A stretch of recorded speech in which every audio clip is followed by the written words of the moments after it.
وذكر فإن الذكرى تنفع المؤمنين.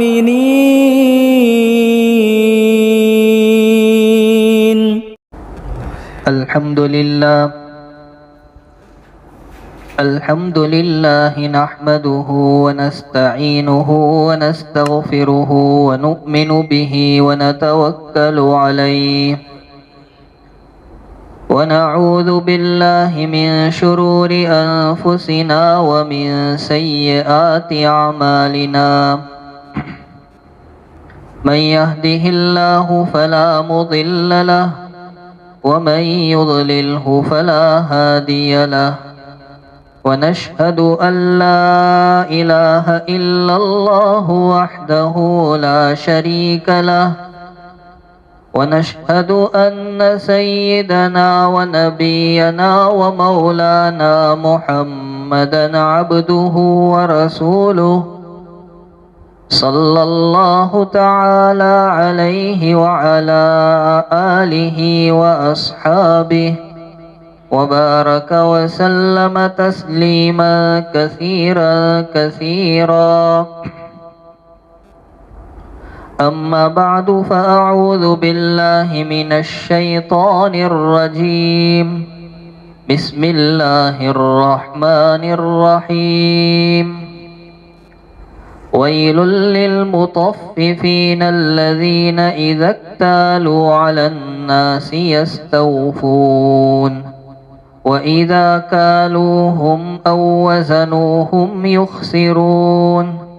ألا يظن أولئك أنهم مبعوثون ليوم عظيم يوم يقوم الناس لرب العالمين.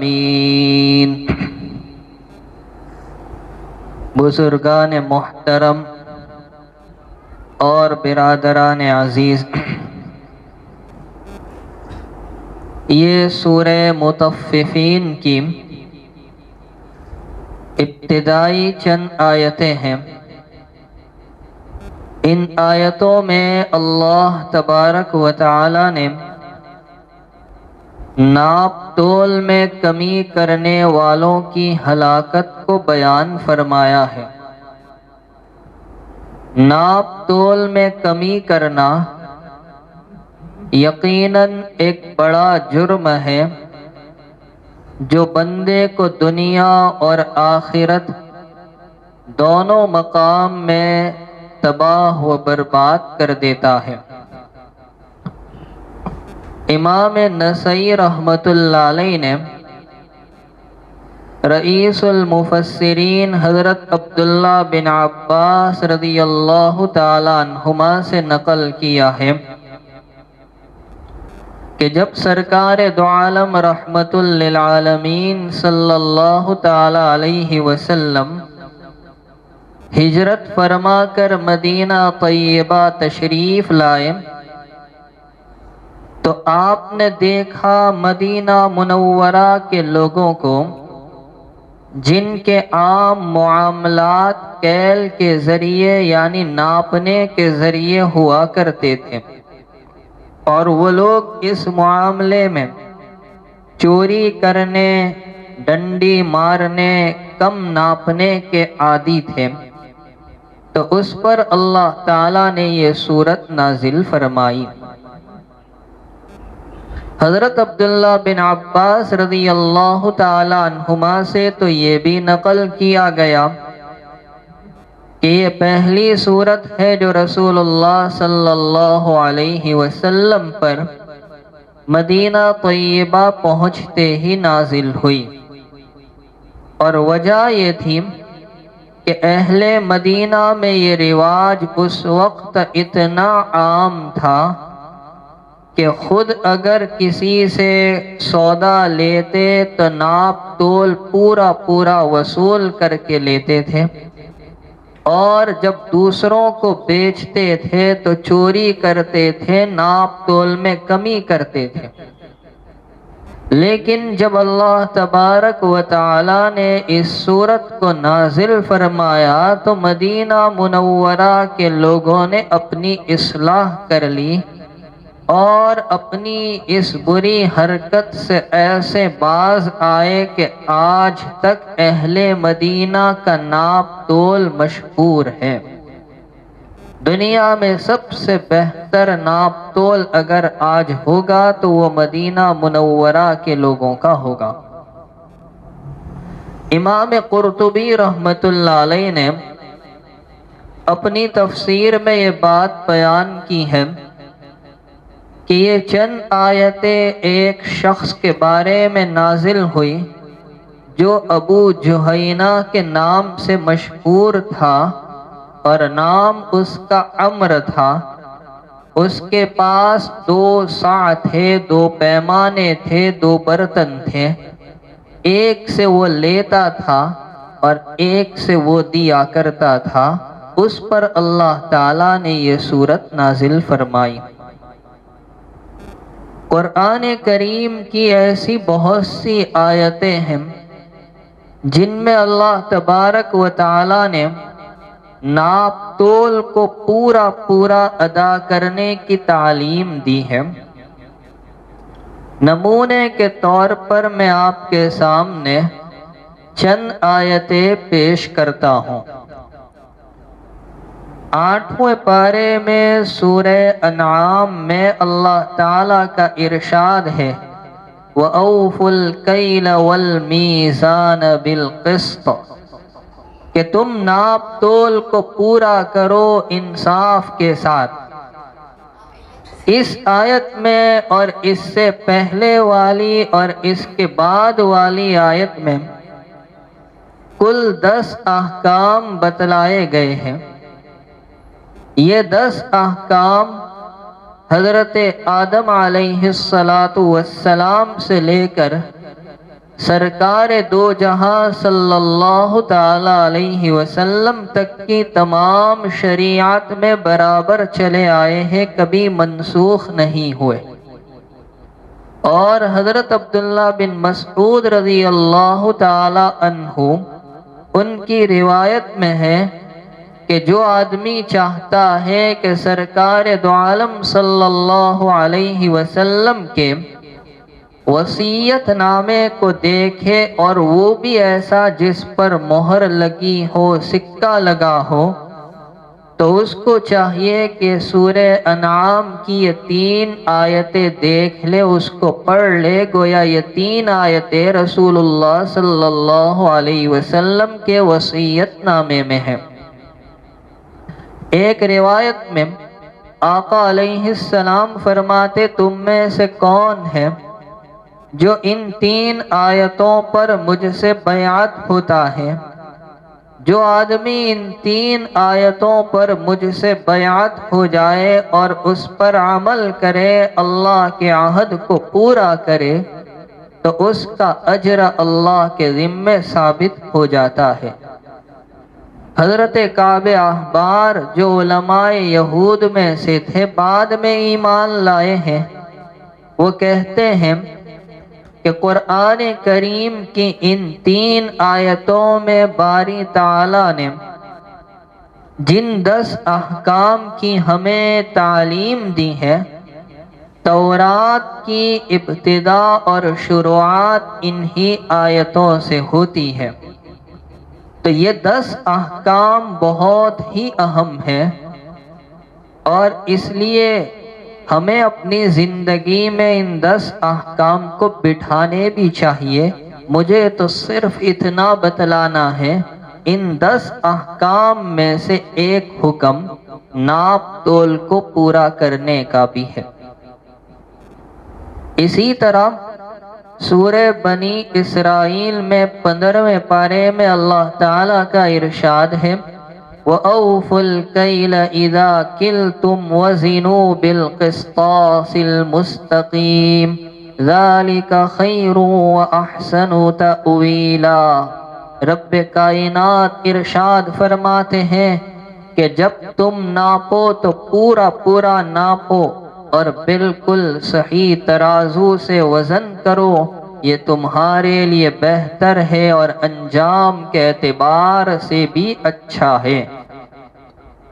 19ویں پارے میں سورہ شعراء میں اللہ تعالیٰ کا فرمان ہے، اوفوا الکیل ولا تکونوا من المخسرین وزنوا بالقسطاس المستقیم ولا تبخسوا الناس اشیاءهم ولا تعثوا فی الارض مفسدین۔ اللہ تعالیٰ ارشاد فرماتے ہیں، اے لوگو، ناپ تول کو پورا کرو اور گھٹانے والوں میں سے مت بنو، اور بالکل ٹھیک ترازو سے ناپو، لوگوں کو ان کی چیزیں کم کر کے مت دو اور زمین میں فساد مچاتے ہوئے نہ پھرو۔ سمجھنے کے لیے قرآن پاک کی یہ 3 آیتیں کافی ہیں۔ اسی طرح رسول اکرم صلی اللہ علیہ وسلم نے بھی اپنے ارشادات کی روشنی میں ناپ تول کو پورا دینے کی ہمیں تعلیم دی ہے۔ چنانچہ حضرت جابر رضی اللہ تعالی عنہ سے روایت ہے، اللہ کے نبی علیہ السلام نے ارشاد فرمایا کہ تم سے پہلے امتوں میں ایک بندہ تھا، ایک آدمی تھا، اللہ نے اس کو بخش دیا۔ اس کا عمل کیا تھا؟ کس بات پر اس کی مغفرت ہوئی؟ تو اس بات پر کہ جب وہ بیچتا تھا تو آسانی اور نرمی کرتا تھا، اور خریدتا تھا تو آسانی اور نرمی کرتا تھا، اور جب تقاضا کرتا یعنی دین اور قرض وصول کرنے کا تو بھی آسانی اور نرمی کا برتاؤ کرتا تھا۔ اس آسانی اور نرمی کے معاملے کی وجہ سے رب العالمین نے اس کی مغفرت فرما دی۔ اسی طرح آقا علیہ السلام نے ایک صاحب کو دیکھا کہ وہ بیچ رہے ہیں، تول رہے ہیں، تو فرمایا زن و ارجح، تولو اور جھکتا ہوا تولو۔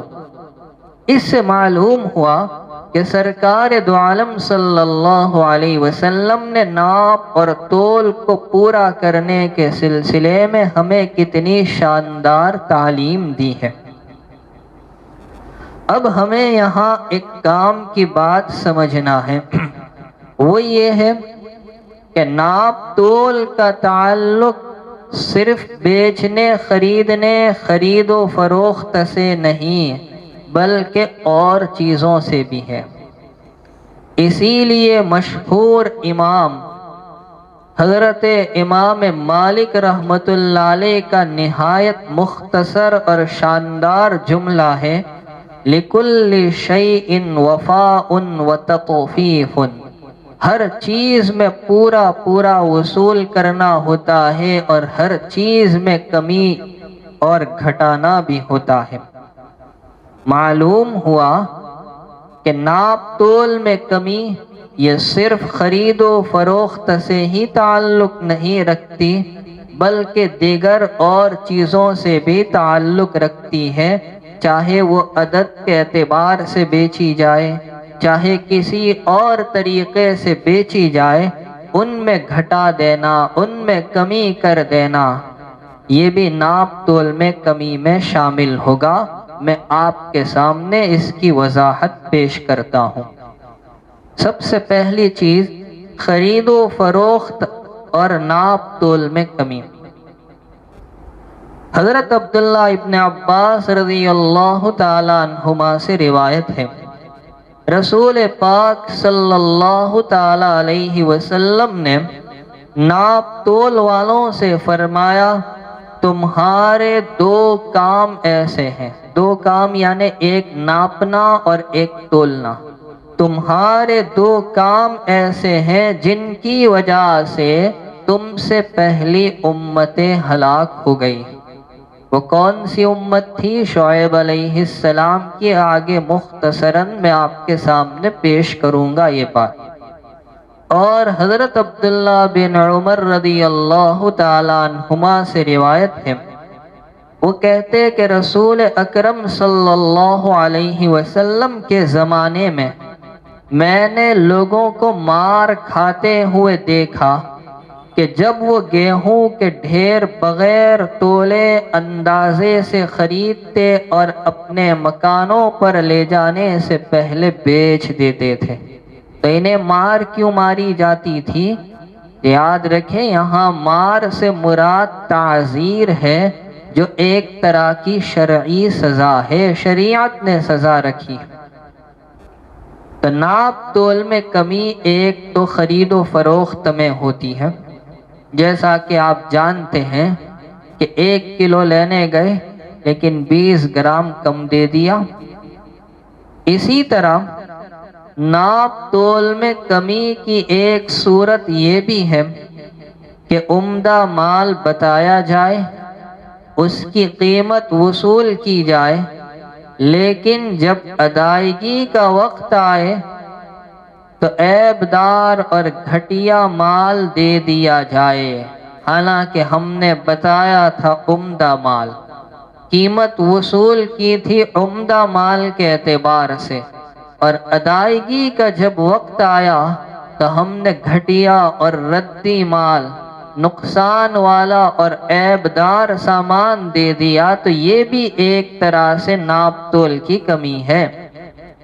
حضرت ابو ہریرہ رضی اللہ تعالیٰ عنہ سے روایت ہے، مسلم شریف میں موجود ہے کہ سرور دو عالم صلی اللہ تعالیٰ علیہ وسلم ایک مرتبہ ایک غلے کے ڈھیر کے پاس سے گزرے تو آقا علیہ السلام نے اپنا دست مبارک اس اناج کے ڈھیر میں داخل کیا تو آپ نے اپنے ہاتھوں پر تری محسوس کی تو آپ نے فرمایا، اے غلے والے، اے اناج والے، یہ کیا ہے؟ اس نے کہا، اے اللہ کے رسول صلی اللہ علیہ وسلم، بارش ہو گئی تھی، کچھ اناج بھیگ گیا تھا، اس لیے میں نے اس کو نیچے رکھ دیا، اور جو خشک اور سوکھا اناج ہے میں نے اس کو اوپر رکھا ہے، چونکہ یہ ایک طرح کا دھوکہ تھا۔ آقا علیہ السلام نے فرمایا، من غش فلیس منا، جو ہم کو دھوکہ دے وہ ہم سے نہیں، ہمارا اور اس کا رشتہ ختم ہو جاتا ہے۔ اس سے معلوم ہوا کہ اس طرح کی دھوکے بازی یہ بھی ناپ تول کی کمی میں شامل ہے۔ مثلا گوشت بیچنے والے اگر ضرورت سے زائد ہڈی کو شامل کر دے تاکہ وزن جلدی پورا ہو جائے، یا سبزی بیچنے والے مقدار سے زیادہ پانی کا چھڑکاؤ کر کر سبزی بیچے تو یہ بھی ایک طرح کی ناپ تول میں کمی شمار ہوگی۔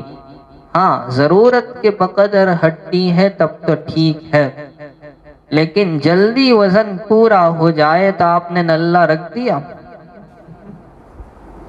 حضرت امام اعظم ابو حنیفہ رحمۃ اللہ علیہ کا واقعہ مشہور ہے۔ بہت بڑے امام تھے اور بہت بڑے تاجر بھی تھے۔ کوفہ میں کپڑوں کی بڑی تجارت تھی اور کاروبار کا دائرہ بھی بہت بڑے پیمانے پر تھا۔ دور دراز کے علاقوں سے مال منگواتے، دور دراز تک بیچتے تھے۔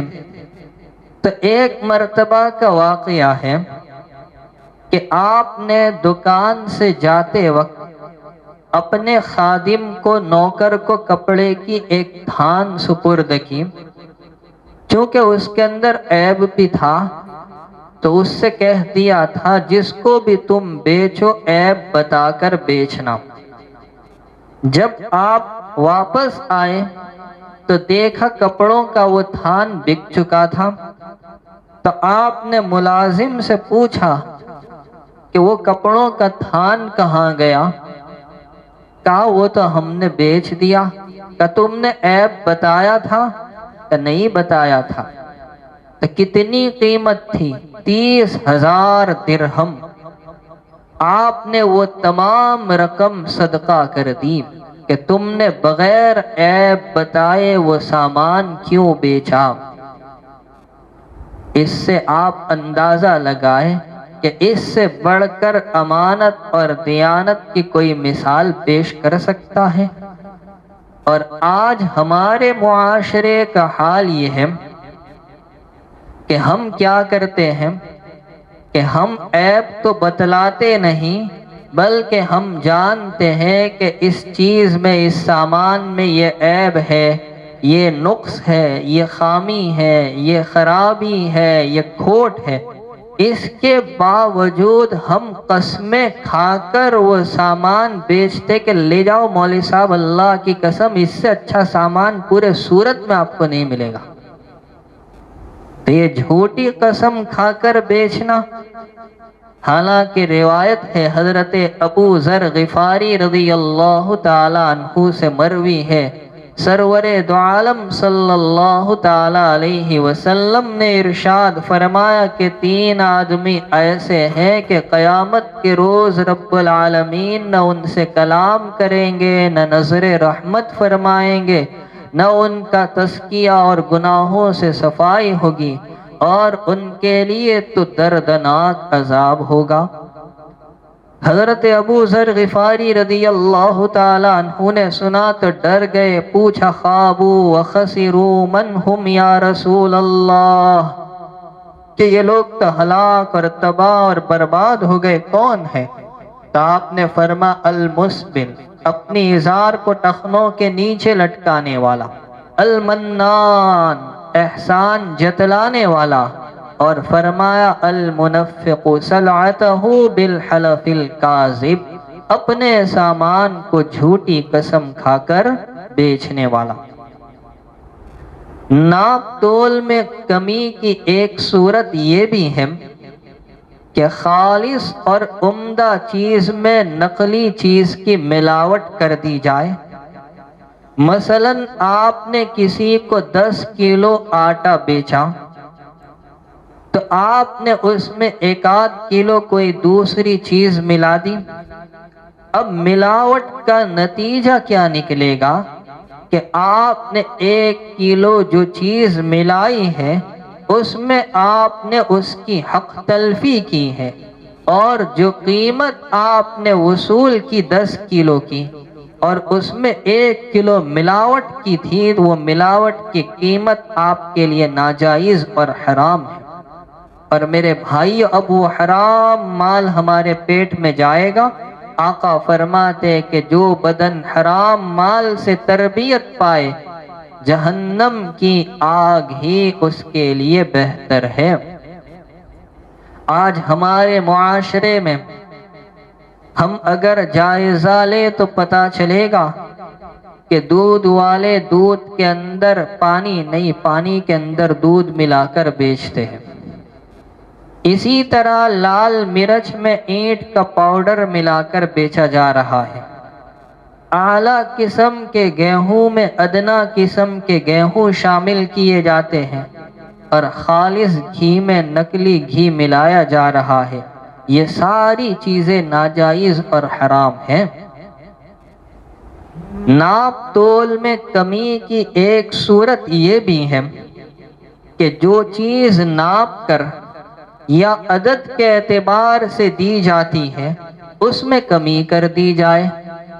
مثلا کپڑا اور زمین، اگر اس میں 1 سینٹی میٹر بھی آپ نے کم کر کے دیا تو یہ بھی ناپ تول میں کمی ہوگی، اور اس کا گناہ بھی آپ کے سر آئے گا۔ انڈے 10 کے بجائے 9 دے دیے تو یہ بھی ناپ تول میں کمی میں شامل ہوگا۔ اسی طرح ناپ تول میں کمی کی ایک صورت یہ بھی ہے کہ مزدور کو اس کی مزدوری وقت پر نہ دی جائے۔ تاریخ آ جاتی ہے، 4 تاریخ ہو گئی، 5 تاریخ ہو گئی، 10 تاریخ ہو گئی، آدھا مہینہ ہوا اور ابھی تک باس کی جانب سے، سیٹھ صاحب کی جانب سے ملازم کو سیلری، تنخواہ، اجرت نہیں دی جاتی۔ یہ بھی ناپ تول میں کمی ہے۔ ایسے حضرات کے لیے ایک حدیث پیش خدمت ہے۔ ابن ماجہ شریف میں روایت ہے، سرکار دو عالم صلی اللہ علیہ وسلم فرماتے ہیں، مزدور کو اس کی مزدوری پسینہ خشک ہونے سے پہلے دے دو۔ جب تم نے اس سے مزدوری کروائی اور اس نے مزدوری پوری کر لی تو اب وہ اجرت کا مستحق ہو چکا، اس میں بلا وجہ تاخیر کرنا یہ مناسب نہیں، یہ بھی ناپ تول میں کمی کے اندر شامل ہوگا۔ اور آج کل بڑے لوگوں کا حال یہ ہے، بڑے لوگوں سے مراد سیوٹ حضرات کا، کہ وہ اپنے خادموں سے، اپنے ملازموں سے، اپنے ماتحتوں سے کام پورا کرواتے ہیں، لیکن ان کی اجرت، ان کی مزدوری، ان کی تنخواہ وقت پر نہیں دیتے، ان کی پیشانی پر بل بھی نہیں آتا کہ میں تو آرام کی زندگی گزار رہا ہوں اور اس کے یہاں اس کے بیوی بچے فاقے سے گزر رہے ہیں۔ حالانکہ سرکار دو عالم صلی اللہ علیہ وسلم فرماتے، تم میں سے ہر آدمی نگران ہے اور ہر ایک سے اپنی نگرانی کے بارے میں پوچھ تاچھ ہوگی۔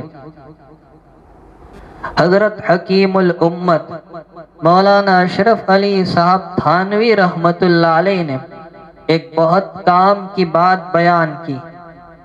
فرمایا کہ آپ نے ایک نوکر رکھا اور یہ طے کیا کہ ہم تم کو اتنی تنخواہ دیں گے اور ساتھ میں 2 وقت کا کھانا بھی دیا جائے گا۔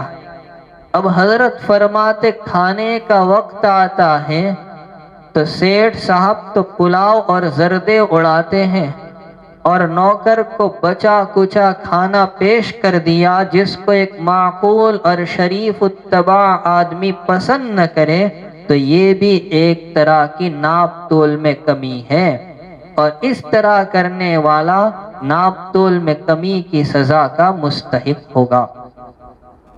ناپ تول میں کمی کی ایک صورت یہ بھی ہے کہ مزدور کو اس کی مزدوری کم دی جائے۔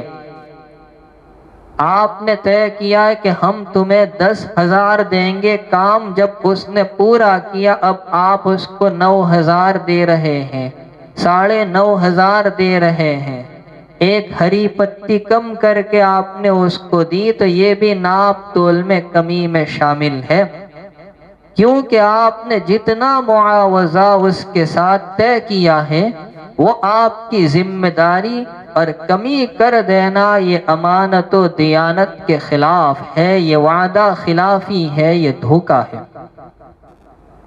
اسی طرح ناپ تول میں کمی کی ایک صورت یہ بھی ہے کہ ملازمت کے اوقات میں کمی کر دی جائے اور تنخواہ پوری وصول کی جائے۔ مثلا آپ کی ڈیوٹی 8 گھنٹے کی ہے، اب آپ اس 8 گھنٹے میں اپنے ساتھیوں کے ساتھ گپ شپ کی محفل سجائے، آلو پوری کا دور چلے، چائے ناشتے کا دور چلے، اور جو کام آپ کے ذمے کیا گیا ہے اس میں آپ خیانت سے کام لے، وہ کام ایسا ہی پڑا رہے جیسا کہ آج کل سرکاری محکموں میں ہوتا ہے، تو یہ بھی ناپ تول میں کمی ہے۔ آج ہم دیکھتے ہیں بہت سے اداروں میں، اسکولوں میں، کالجوں میں، دفتروں میں تنخواہ بڑھانے کے لیے، سیلری بڑھانے کے لیے احتجاج کیا جاتا ہے، نعرے لگائے جاتے ہیں، لیکن کبھی کیا کوئی اس سے پہلے سوچتا ہے کہ ہمیں کتنا وقت دینا چاہیے تھا اور ہم کتنا وقت دے رہے ہیں؟ ہمارے ساتھ جو معاملہ طے ہوا ہم اس میں کتنی امانت سے کام لیتے ہیں یا کتنی خیانت کرتے؟ کبھی کوئی سوچتا ہے؟ دارالعلوم دیوبند کے سب سے پہلے شاگرد شیخ الہند حضرت مولانا محمود حسن صاحب دیوبندی رحمت اللہ علیہ، جنہوں نے برسوں وہاں پڑھایا، تو آپ کی تنخواہ کتنی تھی؟ ماہانہ 10 روپیہ۔ کتنی تنخواہ؟ جب آپ بڑھاپے میں پہنچے تو مجلس شورا نے چاہا کہ آپ کی تنخواہ بڑھائی جائے اور آپ کی تنخواہ 10 کے بجائے 15 روپے کرنے کا فیصلہ کیا گیا۔ جب اگلے مہینے آپ کو 15 روپے تنخواہ پہنچی تو آپ دیکھ کر حیران رہ گئے کہ 10 کے بجائے 15 روپے کیسے آ گئے۔ دفتر میں جا کر تحقیق کی تو انہوں نے بتایا کہ مجلس شورا نے فیصلہ کیا ہے آپ کی تنخواہ بڑھانے کا۔ حضرت شیخ الہند رحمت اللہ علیہ نے فرمایا کہ اب تو میں بوڑھا ہو چکا ہوں اور بڑھاپے میں بڑھائی، میرا کام تو ہو گیا۔ جب میں جوان تھا تو 2-3 گھنٹے مسلسل پڑھایا کرتا تھا، اب تو ضعیف ہوں، بوڑھا ہوں، پڑھانا بھی مشکل ہے۔ یہ کہہ کر 5 روپے کا جو اضافہ ہوا تھا وہ واپس کر دیا۔ احمد آباد میں ایک صاحب ہے جو ماشاءاللہ دیندار، دعوت کے کام سے بھی لگے ہوئے ہیں۔ وہ ایک مرتبہ جب مجھ سے ملاقات ہوئی تو کہنے لگے آپ کے والد صاحب جیسا میں نے زاہد فی دنیا کسی کو نہیں دیکھا۔ میں نے کہا کیا بات ہے؟ تو وہ صاحب کہنے لگے کہ آپ کے والد صاحب ایک چھوٹی سی مسجد میں احمد آباد میں امامت کرتے تھے۔ یہ 1980-81 کی بات ہے۔ تو اس وقت وہاں کے لوگوں نے مفتی صاحب کی تنخواہ بڑھانا چاہا۔ اس وقت شادی نہیں ہوئی تھی تو والد صاحب نے فرمایا کہ ابھی مجھے ضرورت نہیں، میرا گزران ہو جاتا ہے۔ ان کی پیشکش ٹھکرا دی۔ جب شادی ہو گئے تو کہا اب بڑھا دو، اس وقت ضرورت نہیں تھی، اس وقت ضرورت ہے۔ تو یہ ہے اصل چیز۔ اسی طرح ناپ تول میں کمی کی ایک صورت ہے امتحان میں نمبر کم دینا۔ طالب علم نے لکھا پورا، چاہے اسکول کی بات ہو چاہے مدرسے کی بات ہو، ٹھیک ہے آپ نے 1-2 نمبر بڑھ کر دے دیے وہ الگ بات ہے، لیکن جتنے کا وہ مستحق تھا کم نمبر دینا یہ بھی ایک طرح کی ناپ تول میں کمی ہے۔ میرے والد صاحب رحمت اللہ علیہ کیا تھا، گن گن کر نمبر ملتے تھے، اور آج کل اسکول مدارس سب جگہ ایک ہی حال ہے کہ جو طالب علم کسی استاد کا یا کسی ٹیچر کا چمچہ ہوگا اس کو نمبر پورے ملیں گے، اور جو واقعی ذہین ہوگا، عقل مند ہوگا، ہوشیار ہوگا، اعلیٰ نمبر کا مستحق ہوگا، اس کے نمبرات میں کمی کر دی جائے گی، جس کی وجہ سے وہ مار کھا جاتا ہے۔ یہ بھی ناپ تول میں کمی ہے۔ میرے والد صاحب رحمت اللہ علیہ کے ایک استاد تھے دارالعلوم دیوبند میں، قاری کلاس کے استاد تھے، بیچارے اللہ میاں کی گائے تھے، بہت ہی ڈائے بھولے۔ ان کا تو حال یہ تھا کبھی کسی کو فیل نہیں کرتے تھے، کسی کو بھی نہیں، اور سب سے اخیر میں نمبر دیتے تھے، سب سے اخیر میں۔ اس زمانے میں دارالعلوم میں قانون یہ تھا کہ اگر آپ کو اپنا کھانا جاری رکھنا ہے تو ٹوٹل اتنے نمبرات میں سے اتنے نمبر لانا ضروری، تو کھانا جاری رہے گا، اس سے کم تو کھانا بند۔ اب وہ غربت کا زمانہ تھا، افلاس کا دور تھا، بیچارہ طالب علم انتظام کہاں سے کرتا؟ اب کسی کے 5 نمبر گھٹ گئے، کسی کے 10 نمبر گھٹ گئے، کھانا بند ہو گیا۔ اگر ششماہی امتحان میں بند ہوا تو سالانہ تک بند، 3 مہینے تک۔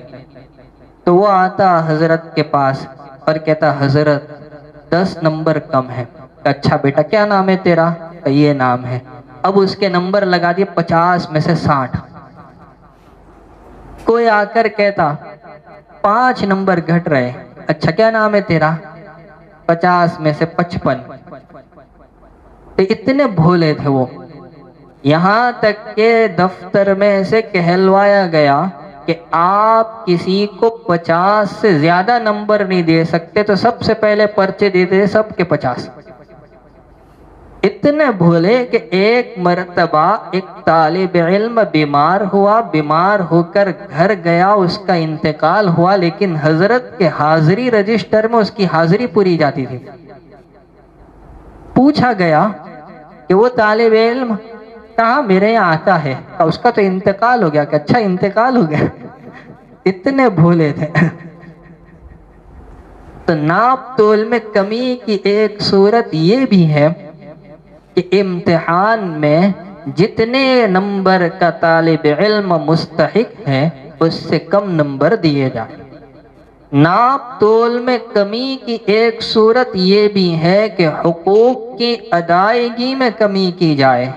شریعت اسلامیہ نے حقوق پر بڑا زور دیا ہے اور دونوں طرف سے حقوق رکھے گئے، شوہر پر بیوی کے، بیوی پر شوہر کے، والدین پر اولاد کے، اولاد پر والدین کے۔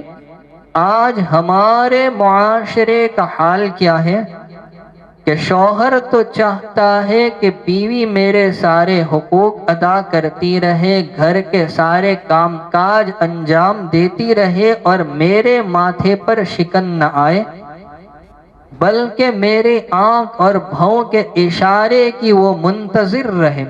اس طرح شوہر اس سے سارے حقوق وصول کرتا ہے، لیکن جب اس کے حقوق کا نمبر آتا ہے تو گلی کاٹ لیتا ہے۔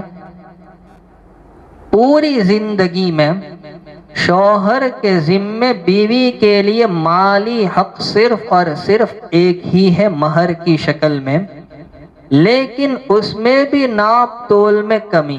اولاً ہمارے علاقوں میں مہر اتنا رکھا جاتا ہے، میں کہتا ہوں کہ ایک بکری نہیں آتی، بیری کی آئے گی۔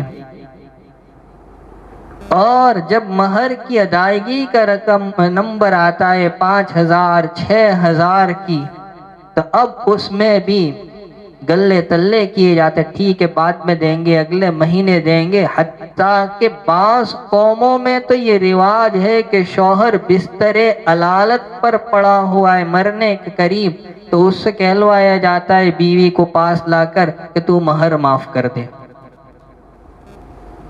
اسی طرح ناپ تول میں کمی کی ایک صورت ہے، عبادات جس طرز پر ادا کرنی چاہیے اس میں کوتاہی کرنا۔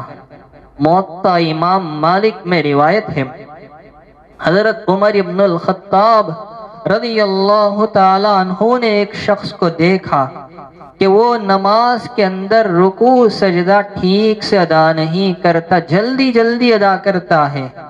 تو آپ نے فرمایا لقد طففت، کہ تم نے اللہ کے حق میں کمی کر دی، کوتاہی کر دی۔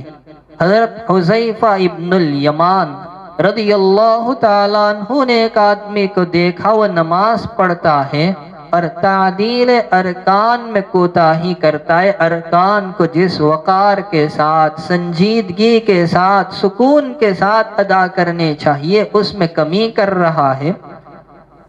تو حضرت حذیفہ ابن الیمان نے پوچھا میاں اس طرح کی نماز تم کب سے پڑھتے ہو؟ کہا 40 سال سے۔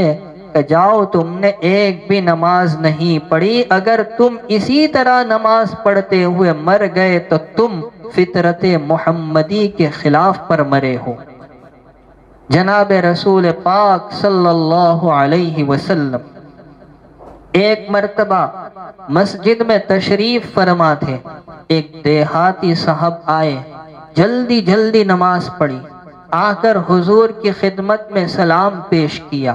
آقا نے جواب دیا، فرما ارجع فصلی فإنک لم تصلی، جاؤ نماز پڑھو اس لیے کہ تم نے نماز نہیں پڑھی۔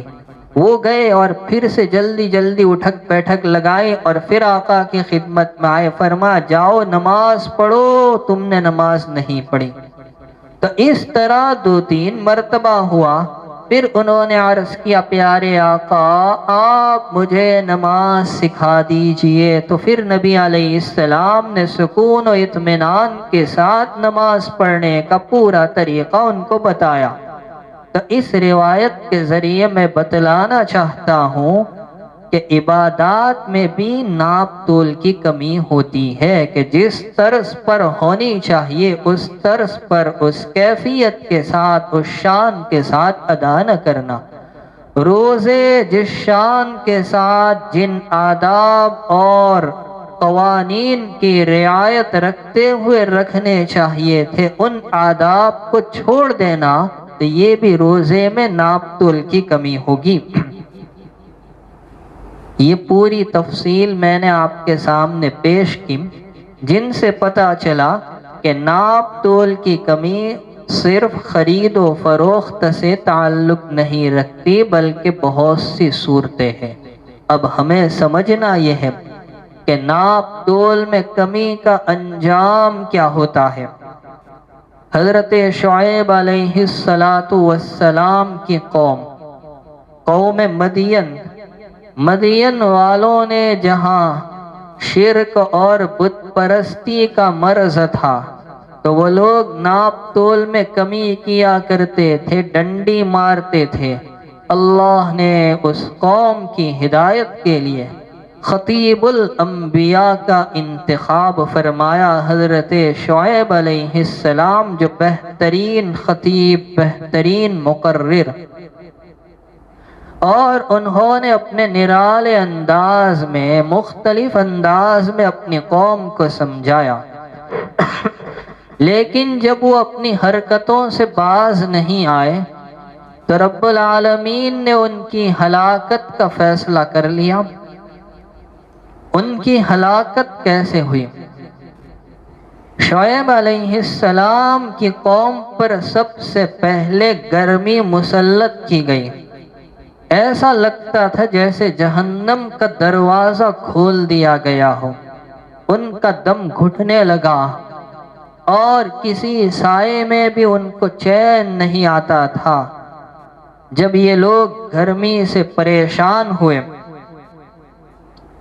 تو جنگلوں کی طرف بھاگ نکلے، تو اللہ تبارک و تعالی نے ایک بادل کو وہاں بھیج دیا جس کے نیچے ٹھنڈی ٹھنڈی ہوائیں چلنے لگیں۔ یہ لوگ گرمی سے پریشان تھے، سب نے اس بادل کے نیچے پناہ لی۔ جب ساری قوم وہاں جمع ہوئی تو اس بادل میں پانی کے بجائے آگ کے گولے برسے، جس کی وجہ سے سب راکھ بن گئے، اور پھر اللہ تعالیٰ نے ان لوگوں پر زلزلہ بھی مسلط کیا، دونوں طرح کے عذاب آئے، فَأَخَذَتْهُمُ الرَّجْفَةُ۔ اس طرح سے اللہ تعالیٰ نے اس قوم کو تباہ کیا۔ تو آپ سوچیں اس قوم کو کیوں تباہ کیا؟ ان کی خرابی، ان کی برائی کیا تھی؟ تو ان کی برائی تھی ناپ تول میں کمی کرنا۔ حضرت مالک بن دینار رحمت اللہ علیہ، ان کا ایک پڑوسی تھا۔ جب اس کا انتقال ہونے لگا تو وہ کہنے لگا آگ کے 2 پہاڑ ہیں، آگ کے 2 پہاڑ ہیں، آگ کے 2 پہاڑ ہیں۔ حضرت مالک بن دینار رحمت اللہ علیہ نے پوچھا کہ تو یہ کیا کہہ رہا ہے؟ وہ کہنے لگا میرے پاس 2 پیمانے تھے، 2 برتن تھے، ایک سے لیتا تھا اور ایک سے دیا کرتا تھا۔ مالک ابن دینار کہتے واقعی اس کے پاس 2 برتن تھے، ایک بڑا ایک چھوٹا، ایک سے وہ لیتا وصولتا اور ایک سے دیا کرتا تھا۔ یہ حشر ہے اس آدمی کا جو ناپ تول میں کمی کرے، یہ چوری بھی ہے، یہ خیانت بھی ہے، یہ دھوکہ بھی ہے، یہ وعدہ خلافی بھی ہے۔ اسی طرح مالک ابن دینار رحمت اللہ علیہ کا ایک واقعہ ہے کہ ان کو ایک آدمی کے بارے میں بتایا گیا کہ وہ قریب الموت ہے، آخری وقت ہے۔ مالک ابن دینار رحمت اللہ علیہ اس کے پاس تشریف لے گئے اور کلمے کی تلقین کی تو وہ کہنے لگا کلمہ مجھ سے پڑھا نہیں جاتا۔ کلمہ پڑھنے جاتا ہوں تو اس کی زبان سے 10-11 10-11 10-11 ایسے الفاظ نکلتے ہیں۔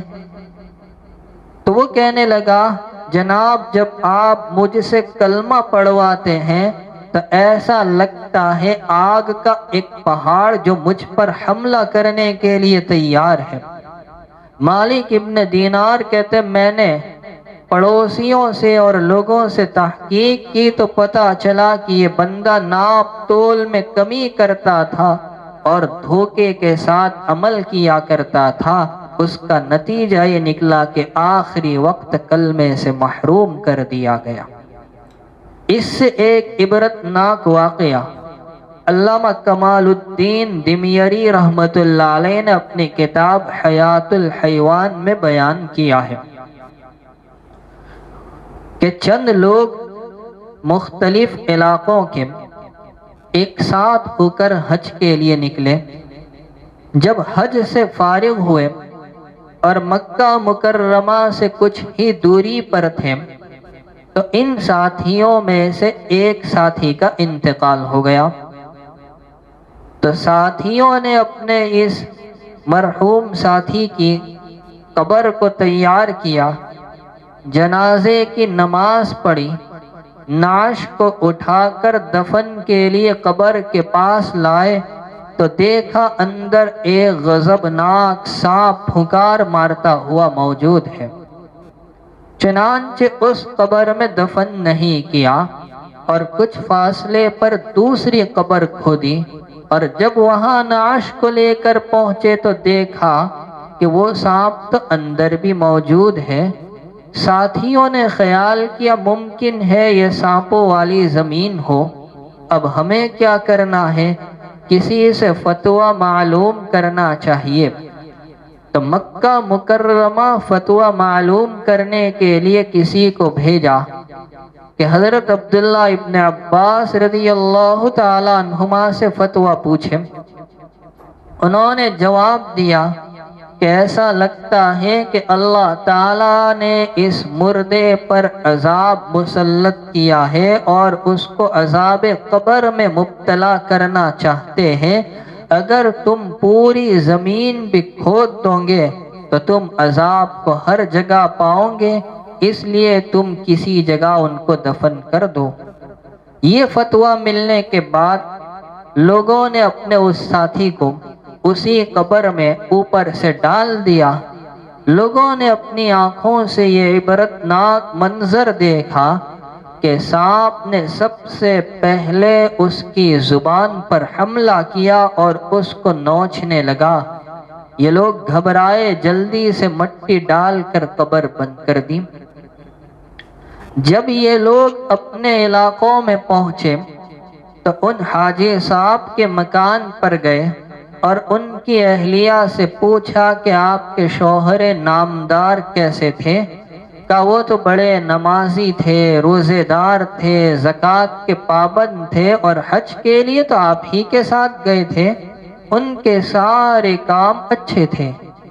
ساتھیوں نے ان کی موت کی اور عذاب قبر کی داستان سنائی تو بیوی کہنے لگی کہ ہاں میرے شوہر میں ایک بات تھی جو مجھے ابھی یاد آ رہی ہے کہ جب وہ کسی سے 100 بورا گیہوں کا سودا کرتے اور بھاؤ طے کر لیتے اور اس سے رقم وصول کرتے تو 100 بورے میں سے 10 اپنے لیے نکال لیتے اور 10 میں گیہوں کے بجائے جو ملا کر فروخت کر دیا کرتے تھے، چونکہ یہ کام ان کا حرام تھا، خیانت کا تھا کہ جس چیز کا معاملہ طے ہوا وہ کمی کے ساتھ پیش کیا گیا، اس کا یہ بھیانک انجام نکلا کہ اللہ نے عذاب قبر میں مبتلا کیا۔ اب آخرت میں حشر کیا ہوگا وہ تو اللہ بہتر جانے۔ اسی لیے امام مالک رحمت اللہ علیہ نے اپنی کتاب موطا میں ایک روایت نقل کی ہے جن سے آپ اندازہ لگائے کہ ناپ تول میں کمی کرنا کتنا سنگین جرم ہے۔ فرمایا ما ظہر الغلول فی قوم الا القى الله في قلوبهم الرعب، جس قوم میں خیانت کی بیماری پھیلتی تو اللہ تبارک و تعالی اس قوم میں دشمنوں کے رعب کو داخل کر دیتے ہیں۔ دوسری بات، وَلَا فَشَ الزِّنَا فِي قَوْمٍ إِلَّا كَثُرَ فِيهِمُ الْمَوْتِ، جس قوم میں زنا کی کثرت ہونے لگتی ہے وہاں موت بھی بکثرت ہونے لگتی ہے۔ راندیر والو، اتنا جملہ ذہن میں رکھو، آج ہمارا حال کیا ہے۔ آگے فرما وَلَا نَقَصَ قَوْمُ الْمِكْيَالَ وَالْمِيزَانَ إِلَّا قُطِعَ عَنْهُمُ الرِّزْقَ، جو قوم ناپ تول میں کمی کرنے لگتی ہے، ڈنڈے مارنے لگتی ہے، اللہ تعالیٰ اس میں رزق کی برکت کو اٹھا لیتے ہیں۔ وَلَا حَكَمَ قَوْمٌ بِغَيْرِ حَقٍّ إِلَّا فَشَا فِيهِ الدَّمُ، جو قوم ناحق پر فیصلہ کرنے لگتی ہے اس میں فساد، خون ریزی، خرابہ عام ہو جاتا ہے۔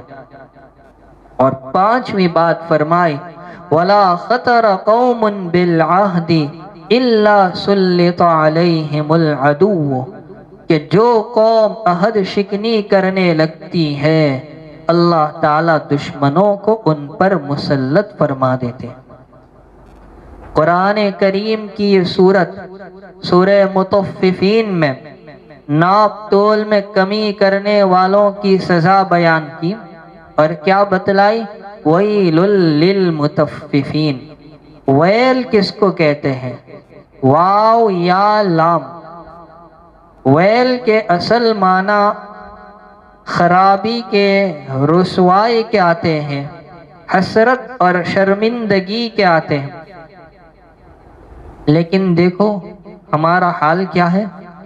میرے والد صاحب رحمت اللہ علیہ لطیفے کے طور پر ایک بات سناتے تھے کہ انگریزوں کی ادا ہمیں اتنی پسند آئی کہ ہم کسی کا استقبال کرتے تو کہتے ویلکم ویلکم، عربی میں پڑھا جائے تو ویلکم، تمہارا ناس ہو، تمہاری تباہی ہو۔ معلوم ہوا کہ جو سلام کو چھوڑ کر ویلکم کہہ رہی ہے تو ان کا واقعی میں ناس ہے۔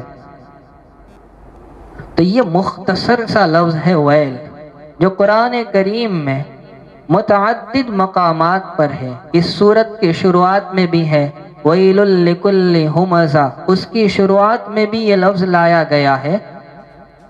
تو اس ویل کی مختلف تفسیریں بیان کی گئی ہیں۔ ایک تفسیر تو یہ ہے کہ ویل جہنم کے دروازوں میں سے ایک دروازے کا نام ہے۔ دوسری تفسیر یہ بیان کی گئی کہ ویل جہنم کے ایک گڑھے کا نام ہے۔ تیسری تفسیر یہ بیان کی گئی جو ابن ابی حاتم کی روایت میں ہے کہ سرکار دو جہاں صلی اللہ علیہ وسلم نے فرمایا کہ ویل جہنم کی ایک وادی کا نام ہے جس میں کفار کو ڈالا جائے گا تو اس کی تہ میں پہنچتے ہوئے 40 سال لگیں گے۔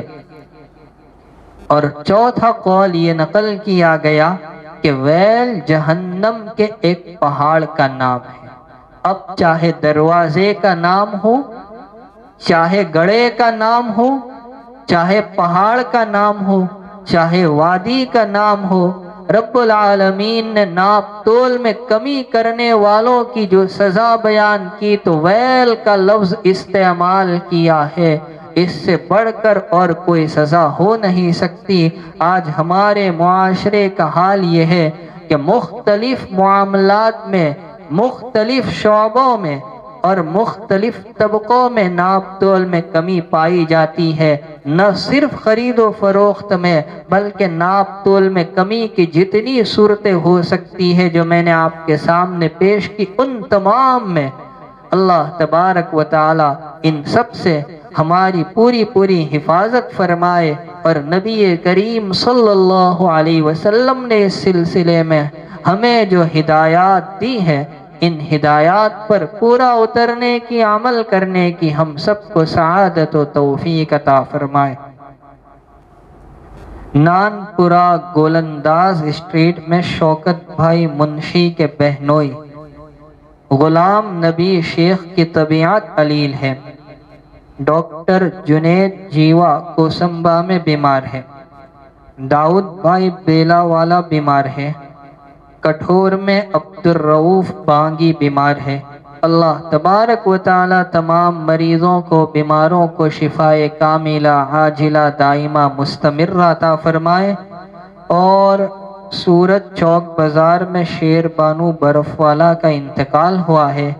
اللہ رب العزت مرحومہ کی بھرپور مغفرت فرمائے، قبر کو نور سے بھر دے، گھر والوں کو صبر جمیل اجر جزیل عطا فرمائے۔ سبحانک اللہم و بحمدک و تبارک اسمک و تعالی جدک و لا الہ غیرک، سبحان اللہ و بحمدہ، سبحان اللہ العظیم، سبحان اللہ و بحمدہ، عدد خلقہ و رضا نفسہ و زینت عرشہ و مداد کلماتہ، لا الہ الا اللہ الاحد الصمد الذی لم یلد ولم یولد ولم یکن له کفوا احد۔ اللہم لک الحمد کلہ ولک الشکر کلہ ولک الملک کلہ ولک المجد کلہ ولک العزت کلہ، بیدک الخیر کلہ، لا نحصی ثناء علیک انت کما اثنیت علی نفسک۔ اللہم صل علی سیدنا محمد النبی الامی وعلی آلہ واصحابہ وسلم تسلیما۔ یا رب صل وسلم دائما ابدا علی حبیبک خیر الخلق کلہم۔ ربنا آتنا فی الدنیا حسنہ وفی الآخرۃ حسنہ وقنا عذاب النار۔ ربنا هب لنا من ازواجنا وذرياتنا قرة اعین واجعلنا للمتقین اماما۔ ربنا اغفر لنا ولاخواننا الذين سبقونا بالایمان ولا تجعل في قلوبنا غلا للذين آمنوا ربنا إنك رؤوف رحيم۔ اللهم إنا نسألك العفو والعافية في الدنيا والآخرة۔ اللهم إنك عفو كريم رحيم تحب العفو فاعف عنا يا رحيم يا كريم۔ اللهم أجرنا من النار، اللهم احفظنا من النار، اللهم نجنا من النار، اللهم اعتق رقابنا ورقاب آبائنا وأزواجنا وأمهاتنا وإخواننا وأولادنا من النار۔ اللهم إنا نسألك الجنة ونعوذ بك من سخطك وغضبك وعقابك والنار۔ اللهم إنا نعوذ بك من جهد البلاء ودرك الشقاء وسوء القضاء وشماتة الأعداء۔ اللهم إنا نعوذ بك من زوال نعمتك وتحول عافيتك وفجاءة نقمتك وجميع سخطك۔ اللهم إنا نعوذ بك من البرص والجنون والجذام ومن سيء الأسقام۔ اللهم ارفع عنا البلاء والوباء والربا والزنا وسوء الفتن ما ظهر منها وما بطن۔ اللهم واقية كواقية الوليد، اللهم واقية كواقية الوليد۔ رب کریم ہم گنہگار ہیں، خطا کار ہے، سیاہ کار ہے، ہمیں اپنے جرائم کا، معصیات کا، نافرمانیوں کا اعتراف اور اقرار ہے۔ رب کریم ہم نے دن رات، صبح و شام، ہر دم ہر لمحہ تیری بے شمار خطائیں کی ہے۔ مولا کریم تو ہمیں دیتا رہا، نوازتا رہا، تیری جانب سے عطائیں ہوتی رہی، ہم خطائیں کرتے رہے۔ میرے مولا ہماری کوتاہیوں کے باوجود آپ نے عطا اور بخشش کے دروازے کو ہم پر بند نہیں کیا، بلکہ آپ نے ہمیں خوب دیا ہے، امیدوں سے بڑھ کر دیا ہے۔ رب کریم ہم تیری نعمتوں کی ناقدری کرتے رہے، ہونا یہ چاہیے تھا کہ ہم نعمتوں کا صحیح استعمال کرتے، قدردانی کرتے۔ رب کریم ہم آپ کی تعریف کس انداز میں کریں؟ الہی تیری ایک ایک نعمت بڑی قیمتی ہے، پروردگار عالم ان نعمتوں کی ہمیں قدردانی نصیب فرما۔ اے اللہ ان کا صحیح استعمال نصیب فرما دے۔ الہی ہمارے حال پر رحم فرما۔ الہی ہمارے دلوں میں نجاستیں پیوست ہو چکی ہیں، ہمارا باطن پلید ہو چکا ہے، گندا ہو چکا ہے۔ اے اللہ ہمارا باطن سیاہ اور کالا پڑ چکا ہے، زنگ آلود ہو چکا ہے۔ الہ العالمین ہمارے قلوب کو چمکا دے، مجلہ اور مصفہ بنا دے، روشن اور صاف ستھرا بنا دے، ساری گندگیوں کو دور فرما دے۔ ہمارے دلوں میں تقوی پیدا فرما، خوف و خشیت پیدا فرما، اخلاص و للہیت پیدا فرما۔ اے اللہ ہمارے دلوں میں آپ کا اور آپ کے حبیب پاک سرکار دو عالم صلی اللہ علیہ وسلم کا عشق کوٹ کوٹ کر داخل فرما دے۔ اپنی معرفت کے نور سے ہمارے قلوب کو مزین فرما دے، منور فرما دے، روشن فرما دے۔ پروردگار عالم ہماری حفاظت فرما۔ اے اللہ ہر مومن بندے کے جان کی، مال کی، عزت و آبرو کی، زراعت و تجارت و کاروبار کی، مکانوں کی اور مکین کی، دکانوں کی اور ساز و سامان کی، اے اللہ تمام چیزوں کی، خصوصاً ہمارے اور ہمارے نسلوں کے ایمان کی حفاظت فرما۔ باطل طاقتیں یکجا ہو کر ہمارے ایمان کو چھیننے کی، ڈاکہ ڈالنے کی بھرپور کوششیں کر رہی ہیں، ایڑی ایڑی چوٹی کا زور لگا دیا ہے۔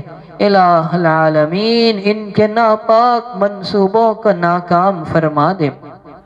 الہ العالمین ہمیں دولت ایمان سے مزین فرما، اس کے تقاضوں کو پورا کرنے والا اور استقامت کے ساتھ جمنے والا بنا دے، ثابت قدمی نصیب فرما دے۔ الہ العالمین ہماری مساجد کی، مصلیوں کی، مدارس کی، مدرسین اور طلباء کی، خانقاہوں کی اور سالکین کی، دین کا کام کرنے والی جماعتوں کی اور مراکز کی، اے اللہ پوری پوری حفاظت فرما۔ دین کا کام اے اللہ ٹھپ پڑا ہوا ہے، مدارس بند ہے، مکاتب بند ہے، مراکز بند ہے، خانقاہیں بند ہیں، مساجد بند ہیں۔ الہ العالمین یہ تو دین کے قلعے ہیں، جب تک یہ آباد رہیں گے دین گونجتا رہے گا، پھیلتا رہے گا، لیکن ہمارے نکم اعمال کی سزا ایسی ملی کہ ہم مسجدوں سے محروم کر دیے گئے، ہمارے بچے مکاتب و مدارس سے محروم کر دیے گئے۔ مولا کریم آج تیرے در پر ہاتھ پھیلا کر ہم صدق کے دل سے توبہ کرتے ہیں، معافی مانگتے ہیں۔ اے اللہ جو بھی جرم ہوا ہو، جس جرم کی تو نے یہ سزا دی ہے، اے اللہ اس جرم سے ہم پناہ چاہتے ہیں، معافی مانگتے ہیں۔ میرے مولا ہمیں معاف کر دے، میرے مولا ہمیں معاف کر دے۔ اے اللہ جانے انجانے میں جو کچھ کوتاہی ہوئی، اے اللہ سب کو درگزر فرما دے۔ اے اللہ تیری رحمت کا دریا تو ٹھاٹھے مارتا ہے، تو ہمیں معاف کر دے گا، تیرا کیا نقصان ہوگا؟ اے اللہ ہم نکموں کا کام بن جائے گا۔ اے اللہ خزانے تیرے بھرے پڑے ہیں۔ اے اللہ تو جب نوازنے پر آتا ہے تجھے روکنے والا، ٹوکنے والا، منع کرنے والا کوئی نہیں۔ اے اللہ تو مالک الملک ہے، تو قادر مطلق ہے، تو فعال لما یرید ہے، تیری بادشاہت مسلم ہے، تیرے سامنے کسی کو چوں چرا کی طاقت نہیں۔ اے اللہ تیرا فیصلہ اٹل ہوا کرتا ہے، الہ العالمین تیرا فیصلہ حکمتوں سے لبریز ہوا کرتا ہے۔ اے اللہ آج کی اس شب میں ہم سب کی مغفرت کے، نجات کے، جہنم سے خلاصی اور آزادی کے فیصلے فرما۔ اے اللہ اس وبا کو جلد از جلد ختم فرما۔ اے اللہ پہلے سے بہتر صحت و عافیت والا ماحول اور فضا قائم فرما دے۔ اموات کی کثرت ہو رہی ہے، مریضوں کی تعداد میں اضافہ ہوتا جا رہا ہے، پروردگار ان سب کے باوجود آپ ہی نے ہمیں اپنے حفظ و امان میں رکھا ہے۔ آئندہ بھی ہر سمت اور جہت سے، دائیں بائیں سے، آگے پیچھے سے، اوپر نیچے سے ہماری حفاظت فرما۔ جنی انسی شیطانی تمام اثرات اور تصرفات سے ہمیں اپنے حفظ و امان میں لے لے۔ ہم کمزور ہیں، ناتواں ہیں، ضعیف ہیں، اپنی حفاظت از خود نہیں کر سکتے۔ اے اللہ آپ ہی نے اپنے کلام مقدس میں فرمایا فاللہ خیر حافظا، آپ بہترین حفاظت کرنے والے ہیں، ہم سب کی حفاظت فرما لے۔ اے اللہ ہمارے بیماروں کو شفائے کاملہ، عاجلہ، دائمہ، مستمر عطا فرما۔ اے اللہ صحت، طاقت، تندرستی اور سلامتی کی نعمت سے مالا مال فرما۔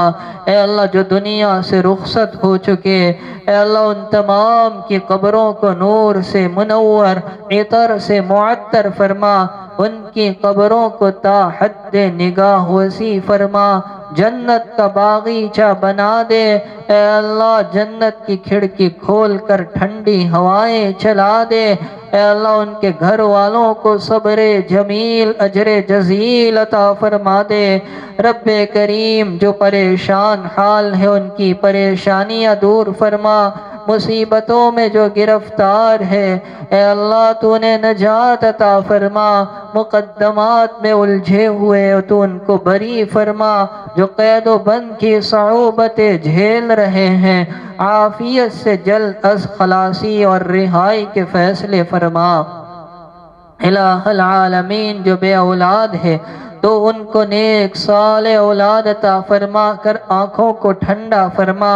اے اللہ جو بے جوڑ ہے تو ان کو مناسب جوڑا عطا فرما، جو بے مکان ہے تو انہیں اپنے مکان کے نزدیک عافیت والا، برکت والا، سہولت والا مکان عطا فرما، جو بے دکان ہے تو ان کو عافیت والی دکان عطا فرما۔ اے اللہ جو ازدواجی زندگیوں سے اور ان کی تلخیوں سے پریشان ہے اے اللہ وہاں نفرتوں کو دور فرما کر امن و امان اور محبت کی فضا قائم فرما۔ پروردگار عالم ہم پر اپنا خصوصی فضل و کرم، لطف و احسان شامل حال فرما۔ تیری مرضیات پر زیادہ سے زیادہ چلا دے، نامرضیات سے ہماری پوری پوری حفاظت فرما، آخرت کی رسوائی اور ذلتی سے بچا لے، اپنے عرش کے سائے میں ہمیں جگہ نصیب فرما۔ حضور اکرم سرکار دو عالم صلی اللہ علیہ وسلم کی زیارت، آپ کی ملاقات، آپ کی شفاعت اور آپ کے نورانی ہاتھوں سے حوض کوثر پر جام کی لذت نصیب فرما۔ میزان عمل میں نیکیوں کے پلڑے کو جھکا دے، داہنے ہاتھ میں نام اعمال عطا فرما، بائیں ہاتھ میں ملنے سے حفاظت فرما، نکم اعمال میں وزن پیدا فرما، پل صراط پر سے گزرنا آسان فرما، نور تام عطا فرما، بجلی کی رفتار پار لگا دے، جہنم میں گرنے سے بچا لے اور جنت الفردوس میں اعلیٰ مقام محض اپنے لطف و احسان سے نصیب فرما۔ وصلی اللہ تعالی علی خیر خلقہ محمد وآلہ وصحبہ اجمعین برحمتک یا ارحم الراحمین۔